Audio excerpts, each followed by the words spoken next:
Financial Ventures fam. Welcome to the second episode of How the China Economy Behaves Right Now. If you like the content, subscribe to our channel and hit the notification bell for more informative videos about finances. Other debt problems are starting to show their ugly heads. Today, China has undertaken many unprofitable infrastructure projects that are heavily indebted. The high speed rail is a one well known example.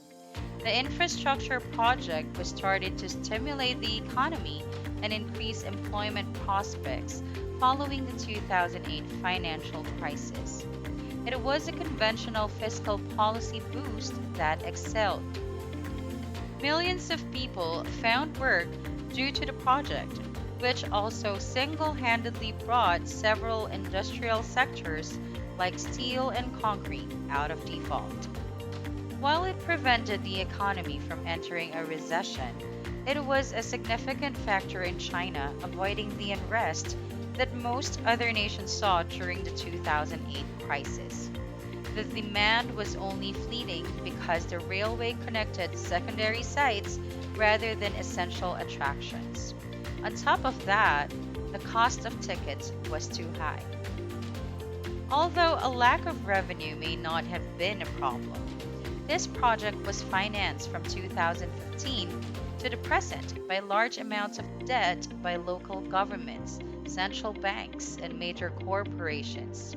That's accurate. As of 2021, the interest on the debt was more significant than the company's revenue.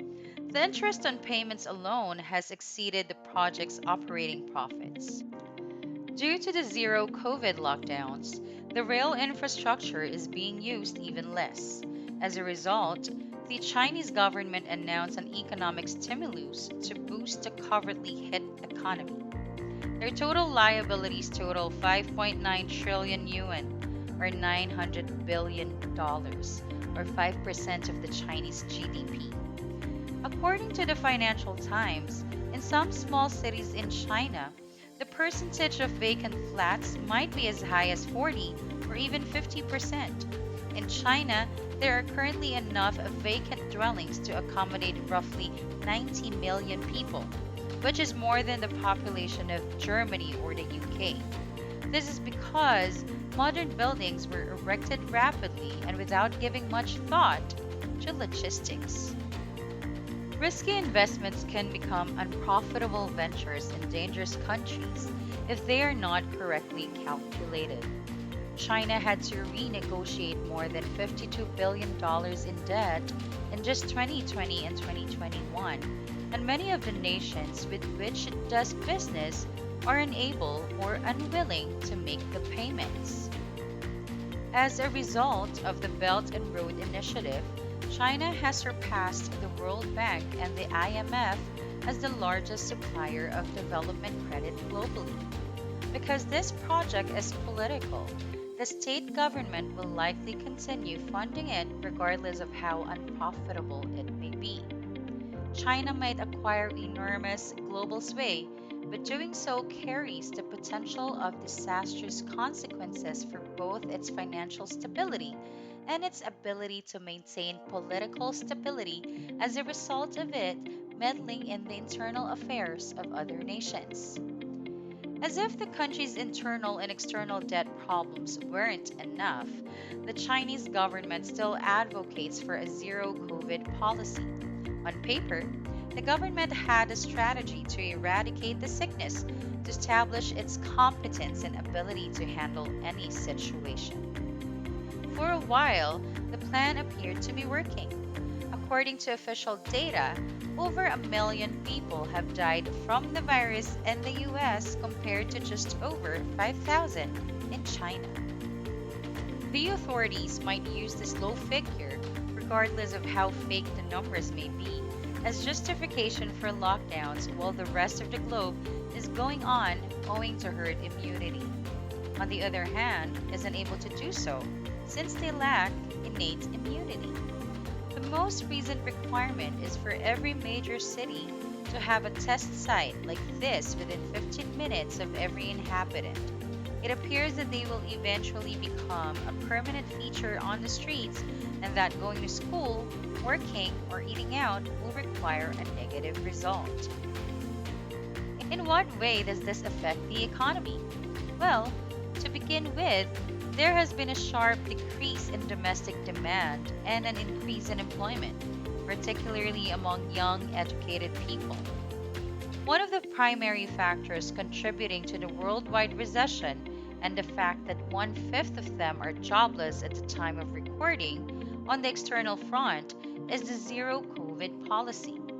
There has been a decline in confidence among foreign companies that rely on China for imports and exports. Apple is the most extreme example, transferring some iPhone 14 manufacturers to rival India. A well known online trend, TANG or lying flat, occurred in 2021. Young people decided to forgo competing in the rat race and ascending the corporate ladder to do things more leisurely as part of an online campaign. However, as of 2022, this has changed and become something new. Bailon, which means to let things rot, is more extreme. Since nearly 65% of Australia's total exports go to China, there is significant exposure risk.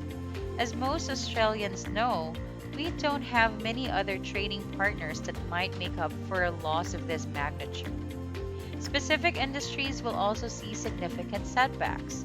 For example, the global output of lithium-ion batteries in China was only 76, despite ongoing attempts by the United States and Europe governments to enhance production. The stark reality is that China is a significant trading partner that cannot be quickly replaced. The investment exposure that many nations have to Chinese debt and stocks is also crucial. This includes several investment firms in Europe and the US, not to mention the numerous delistings of Chinese equities over the previous few months, which caused losses for many funds. Additionally, the downturn in China may make it more challenging for the US to issue debt. While China holds US Treasury bonds in the second largest volume, there will be less demand for fuel because China imports 80% of what it needs, which will cause prices to drop and help with the current energy crisis, force on the costs of virtually every produced goods inputs. Observing the developments that will affect future global trading will be highly interesting. Will countries prefer to look more inside and localize their output following this, or will globalization still be a trend? Only time will tell whether China's outlook or the world economy is at risk. Thank you so much for watching and staying with us until the end of the video. Please comment and suggest what else you want us to discuss. We hope to see you at the next one. Remember, it's better with financial venture. Be safe and make wise investment choices.